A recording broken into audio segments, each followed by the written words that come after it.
ఎక్కడన్నా కానివ్వండి బోర్ వేసినామంటే నీళ్ళు వస్తాయి కదా, అవి చల్లగా ఉంటాయి, తాగుతుంటే తాగబుద్ధి అవుతుంది. అట్లనే ఎండాకాలంలోనైతే ఆ బోర్ల దగ్గరనే స్నానం చేస్తుంటారు రైతులు, పెయ్యి అంతా చల్లగా ఉంటుందని. అయితే అదేందో చిత్రంగాని భద్రాద్రి కొత్తగూడెంలోనట ఓ ఊర్లో బోర్ల నుంచి ఉడుకుడుకు నీళ్ళు వస్తున్నాయట.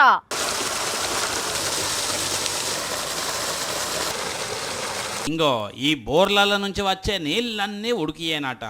అందుకే అంతగానం పొగలెళ్తున్నాయి.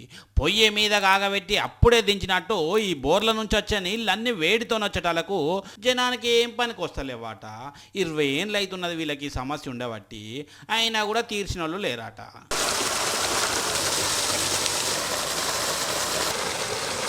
ఇది భద్రాద్రి కొత్తగూడెం జిల్లా మనుగూరు మండలం పరిగెడు ఊరు. బొగ్గు కోసం 20 ఏళ్ల కింద సింగరేణులు బోర్లేసిర్రాట. ఇక అప్పటి సంధి అది ఎండాకాలమైనా చలికాలమైనా వానకాలమైనా ఇట్లా వేడి నీళ్ళే వస్తున్నాయట.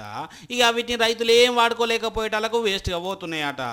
ఇప్పటికన్నా ఈ నీళ్లు వేస్ట్ కాకుండా ఓ జియో ప్లాంట్ను కడితే ఈ నీళ్ళన్ని పొలాలకు వాడుకోవచ్చని కోరుతున్నారు ఈ ఊరోళ్ళు. అట్లనే ఆ ప్లాంట్ ఏ బట్టి ఓ నలుగురికి కొలువులు కూడా దొరుకుతాయని ఆశపడుతున్నారు. ఇక్కడ బోరేసిన వేనీళ్ళు వస్తున్నాయి. ఆ వేనీళ్ళు వృధా పోకుండా దాని ద్వారాగా ఒక జియోథర్మల్ ప్లాంట్ ని పెద్దగా ఏర్పాటు చేసి నిరుద్యోగులు యువతులందరికీ ఉపాధి కల్పించి మరి చూడాలే ఆఫీసర్లు ఏం చేస్తారో కానీ ఇట్లా బోర్ల నుంచి ఉడుకు నీళ్ళు వస్తాయని ఎప్పుడు ఇనుండరు కదా అనుల్లా మీరైతే.